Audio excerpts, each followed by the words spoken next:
Madame la Ministre, au nom de la Fédération française des 10, je vous remercie de votre présence, 2 fois cette année. C'est un fort signe de reconnaissance et de la prise en compte de l'ensemble des personnes 10 dans la politique publique que vous menez. Nous connaissons les contraintes financières qui pèsent depuis des années sur les dépenses publiques. Pour autant, vous avez engagé des réformes et su convaincre pour mettre des moyens financiers supplémentaires. Aujourd'hui, dans le cadre de la stratégie autisme au sein des troubles neurodémentaux, vous ne nous avez pas oubliés sur 3 sujets. La recherche, la formation et le forfait précoce, les premiers bilans proposés et diagnostics. Cependant, nous avons 2 points que nous vous soulignons pour ne pas totalement nous oublier. On va dire que c'est une obsession. C'est l'âge. La loi est parfaitement bien écrite, mais le décret donne un âge butoir, c'est-à-dire 6 ans révolus. En clair, la plupart des enfants 10 ne seront pas dans le forfait précoce. Le rapport de Sébastien Jumel, le député, propose 12 ans comme âge. Certains pédiatres diront pourquoi pas aller jusqu'à 15 ans, mais 12 ans déjà. Là rentreront tous les dyslexiques qui ne peuvent pas être diagnostiqués avant 6 ans. Nous ne doutons pas de votre détermination pour arriver à faire passer cet âge dans les budgets de la dépense publique. Aujourd'hui, peut-être, projet de loi de finances, ou demain. Je voudrais quand même souligner qu'il ne faut jamais oublier qu'après 12 ans, 12 ans c'est le collège, mais les adultes, pas tous les jours, mais régulièrement, nous recevons des messages, des coups de téléphone. Les adultes, ils cherchent des endroits, alors ils se renseignent, ils prennent la liste des centres de référence, et ils me disent, Madame Gros, ça s'arrête à 12 ans, 10 ans, 15 ans, mais après, il n'existe rien. Tous les jeunes qui sont passés à travers la maille du filet, eux, ils n'ont rien. Parce que même si le reste à charge est là, à prendre en charge, pour certains bilans, comme l'ergothérapeute, le psychomotricien, les adultes, ils ne trouvent pas les professionnels sur le terrain. Et ils en ont besoin. Vous savez pourquoi? Pour rester dans l'emploi, pour justifier que leurs troubles, notamment, alors je reparle de la dysorthographie, mais pas que, la dyspraxie, ils ont besoin d'aide pour aménager des postes de travail. Et pour le justifier, je vous le redis, je l'ai dit en introduction, en France, il faut prouver qu'on a droit. Pour avoir des droits, il faut un bilan. Et pour avoir un bilan, il faut trouver des professionnels pour réaliser des bilans et un diagnostic. Le deuxième point qui nous chagrine, c'est les aménagements aux examens. Ça fait des années qu'on dit qu'il y a quelque chose de lourd, que plein de familles qui remplissent les dossiers font qu'ils ne les remplissent plus ou qu'ils ne remplissent pas. Mais en tout état de cause, leur demande est partiellement acceptée. Nous ne sommes pas d'accord sur les chiffres de la Direction générale de l'éducation nationale qui dit que 95% des aménagements sont accordés. Bien sûr, tous sont un tiers-temps, mais ce n'est pas suffisant. Ça ne se réduit pas au tiers-temps.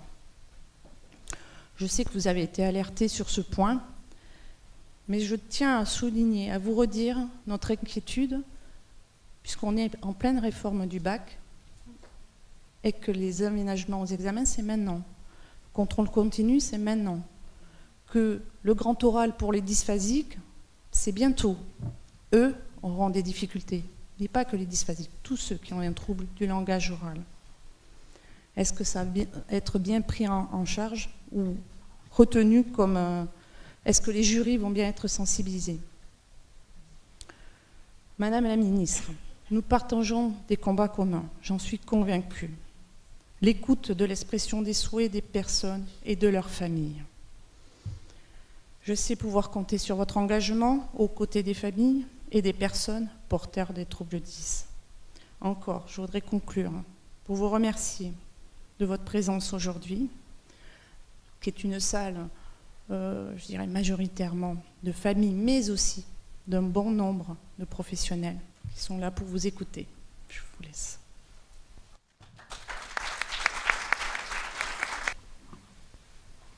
Madame la Présidente, chère Nathalie Gros, Mesdames et Messieurs, il était important pour moi d'être là aujourd'hui. Alors c'est une journée chargée, j'arrive en direct de la du lancement du groupement d'intérêt scientifique, du GIS, de la Stratégie nationale pour l'autisme au sein des troubles du neurodéveloppement. C'était une journée où nous parlons beaucoup aujourd'hui de ces troubles du neurodéveloppement. Je pense qu'il était important de pouvoir avancer très vite sur cette recherche pour qu'enfin la France puisse avoir un écho dans le panorama européen, parce que je pense que nous avons là aussi un très beau levier. Donc, chère Nathalie Gros, moi, il était important pour moi d'être présente aujourd'hui. Je pense que c'est la continuité. Ce matin, la recherche, aujourd'hui auprès de vous. Je sais que vous parlez d'éducation, donc c'était très intéressant pour moi de venir parler avec vous. J'aurai un petit temps d'échange si vous le souhaitez, un quart d'heure à peu près. Voilà, vous redire que, en effet, et ce n'est pas que Sophie Cluzel, c'est l'ensemble du gouvernement qui est mobilisé pour la prise en compte des enfants à besoins éducatifs particuliers, et notamment les 10. Je sais que vous allez rencontrer jeudi le directeur de la DGESCO, je le vois aussi lundi. Vous avez fait une de vos deux obsessions, comme vous dites, les centres d'examen et l'intervention précoce. Sachez que sur les examens, oui, le dialogue est renoué avec la Direction générale des affaires scolaires. Je pense qu'il y avait des freins juridiques. Je pense qu'il faut que nous allions ensemble convaincre encore que l'égalité n'est pas l'équité. Et que oui, certains enfants ont besoin d'aménagement. Et que oui, nous devons être beaucoup plus simples, clairs et lisibles sur les ambitions qu'on a pour porter ces enfants à la réussite dans leurs examens.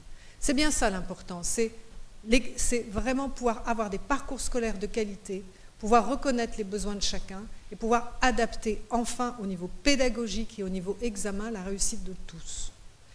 Je pense que vous avez un fil conducteur qui vous anime. C'est comment former l'essentiel des professionnels. Et vous l'avez dit, les adultes aujourd'hui ne trouvent pas forcément des professionnels formés, donc l'effort que nous faisons sur la formation des professionnels va servir à tous, les enfants, mais y compris les adultes. On a une barre assez haute à franchir, c'est indéniable, et je sais que les professionnels sont présents dans la salle, de visibilité aussi de où sont les professionnels formés. Je pense que là aussi, nous devons pouvoir travailler sur cette formation, cette reconnaissance, et je tiens à souligner la qualité de vos travaux. Nathalie Gros me l'a fait passer tout à l'heure, je pense que vous balayez l'ensemble des besoins. Il faut en effet mettre votre expertise officiellement en termes de formation auprès de tout l'écosystème, tout l'environnement, et pas seulement l'environnement scolaire, mais l'environnement des entreprises. Et je sais que vous avez avec la BPI, alors c'était peut-être ce matin avant que j'arrive ou après, je ne sais plus, une action sur l'insertion professionnelle. En fait, c'est tout au long de la vie qu'il nous faut ensemble travailler sur l'environnement. On a longtemps travaillé sur la personne. Cette loi de 2005, nous nous sommes focalisés sur les besoins de la personne. Force est de constater que l'environnement n'a pas assez travaillé. D'où nos problématiques d'adaptation pédagogique, d'où nos problématiques d'adaptation des postes de travail et du collectif de travail. Donc notre enjeu commun, il va être là. Comment nous nous mettons en ordre de marche pour former l'environnement, pour qu'enfin les personnes comprennent ce que sont les troubles 10 et qu'enfin les adaptations soient mises en place. Cette jeune fille, Constance, tout à l'heure, elle nous interpelle très bien. Nous parlons toujours des faiblesses, mais parlons donc des forces des personnes, des façons autrement d'apprendre, autrement de travailler. C'est comme ça qu'on pourra se réunir tous ensemble.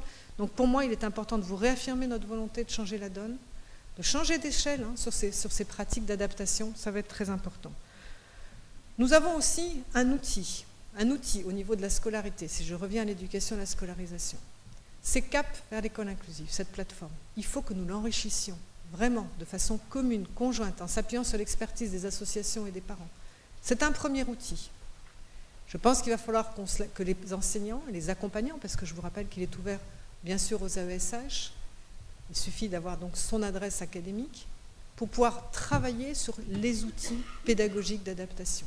On a un levier très important qui normalement devrait pouvoir rentrer dans chaque école, chaque collège, chaque lycée, chaque classe, puisqu'il en va de la responsabilité des adultes d'aller se former et s'informer en permanence, et c'est bien l'enjeu et l'ambition de cette plateforme numérique Cap vers l'école inclusive.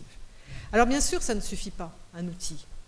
Après, il faut travailler dans la pratique. C'est bien tout l'enjeu de la coopération médico-sociale et éducation nationale. Je tiens quand même à souligner la qualité de cette rentrée scolaire cette année. J'ai pu le vérifier sur le terrain.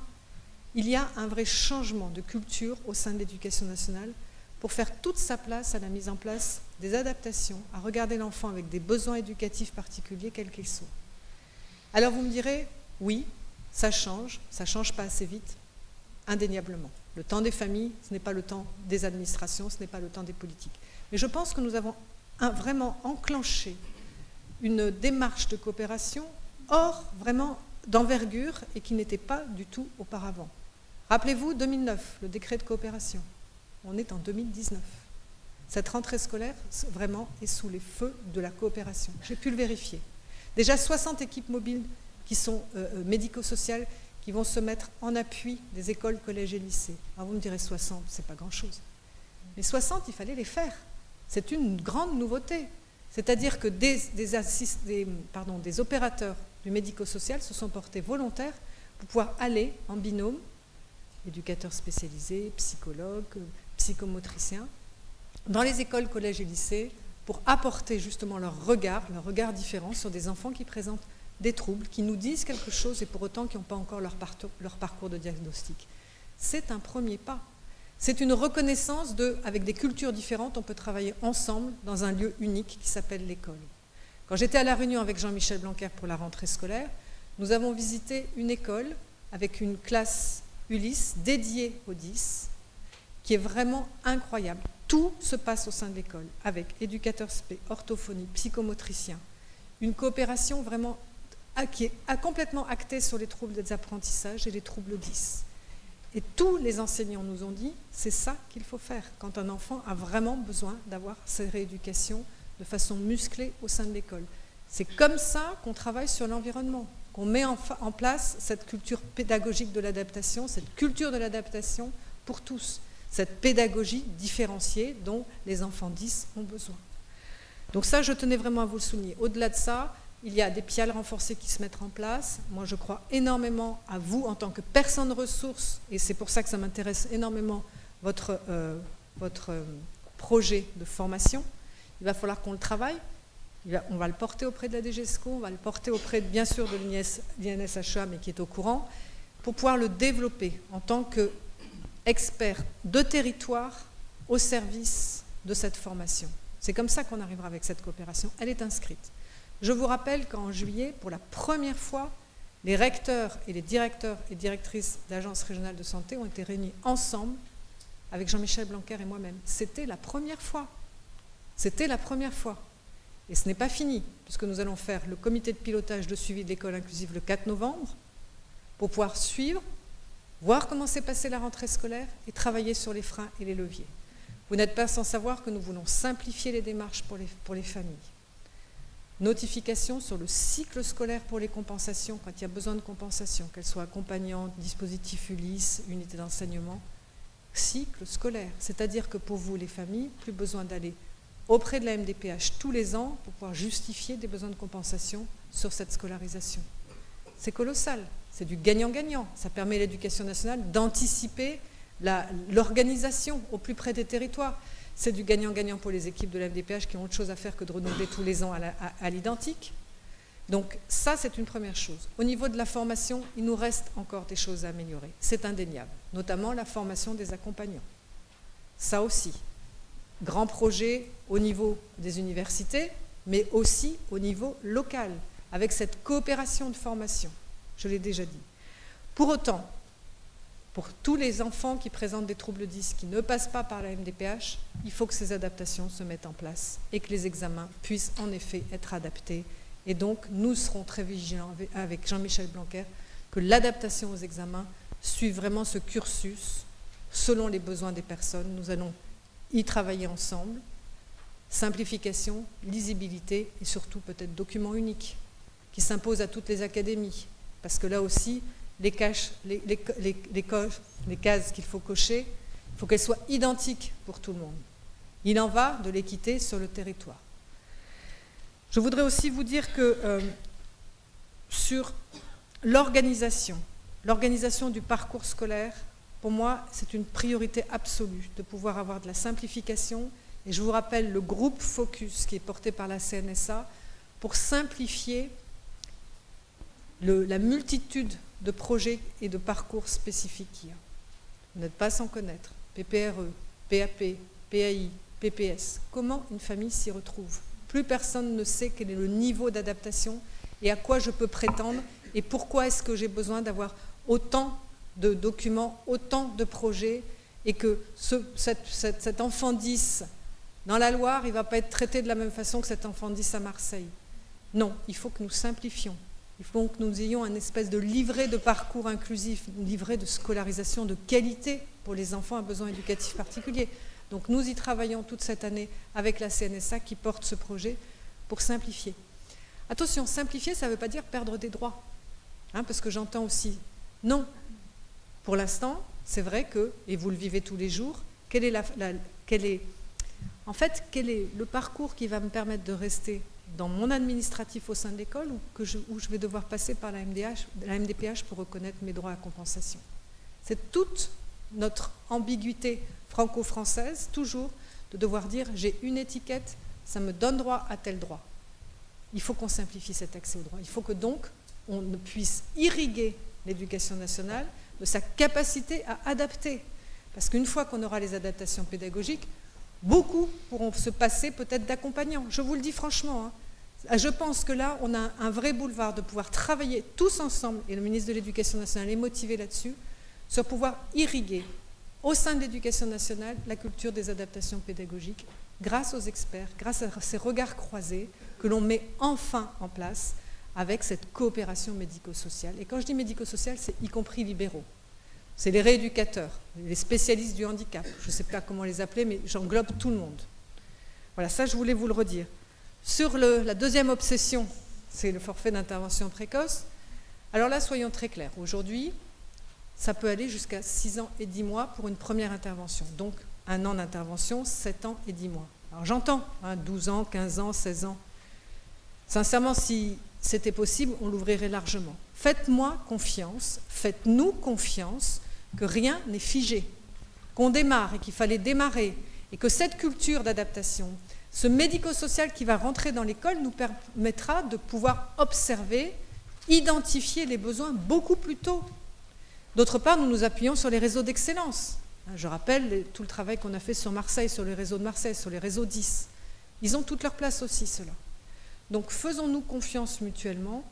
Rien, les portes ne sont jamais fermées, mais laissons les interventions précoces se mettre en place avant qu'un diagnostic soit posé.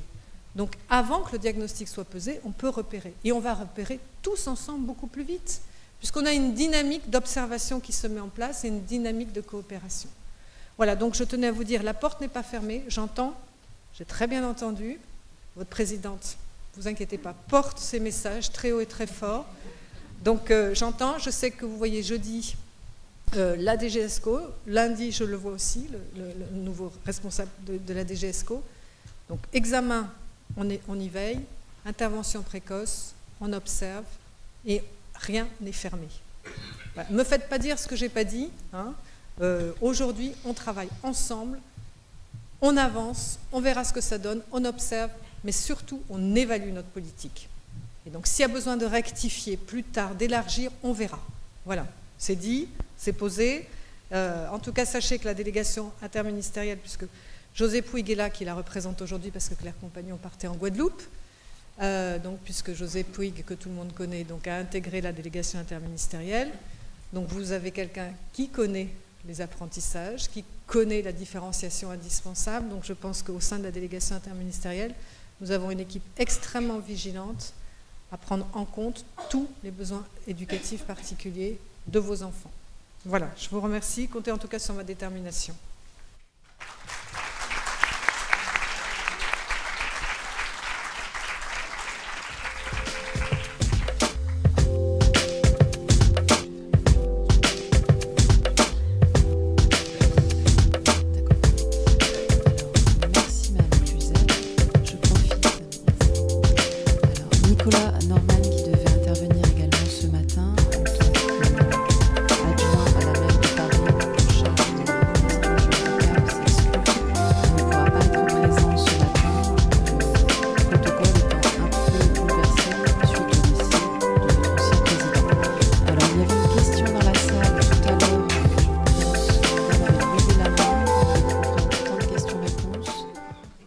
qu'elle est toujours partante. C'était pour Christine ou Vanessa? Non. Voilà. Alors, est-ce que vous avez des questions concernant la première partie, donc l'intervention de Vanessa Van Aten et celle de Christine Loquet? Non. Je meuble un peu pour vous donner des idées. Bon, alors j'en profite puisque Sophie Cluzel a parlé de l'INSHEA, qui est l'Institut National Supérieur, je prends mon papier parce que c'est compliqué, de formation et de recherche pour l'éducation des jeunes handicapés et des enseignements adaptés. Donc je fais un peu de promotion pour cet institut qui a été sollicité pour cette journée, mais malheureusement ils n'ont pas pu venir puisqu'ils sont aussi également très pris sur leur problématique 10. Donc ils organisent une journée d'études le 22 octobre à Suresnes sur la thématique de la littérature jeunesse et du handicap. Donc je pense que ça pourrait peut-être intéresser des bibliothécaires dans la salle. Voilà, donc la journée s'intitule « Pour lire et pour rêver ». Je pense que ça reprend un peu aussi ce qu'a dit Christine par rapport à la porte ouverte qui est la lecture pour les enfants, voilà, qu'il faut pouvoir maintenir ouverte sans les pousser à travers. Et voilà, donc toujours pas une question, d'accord, je laisse la parole, voilà, merci. Oui, bonjour, je viens un petit peu en illustration de ce que vient de dire Madame la secrétaire d'État. C'est un cas personnel, vous m'en excuserez, mais le 10, c'est en réalité les 10, puisque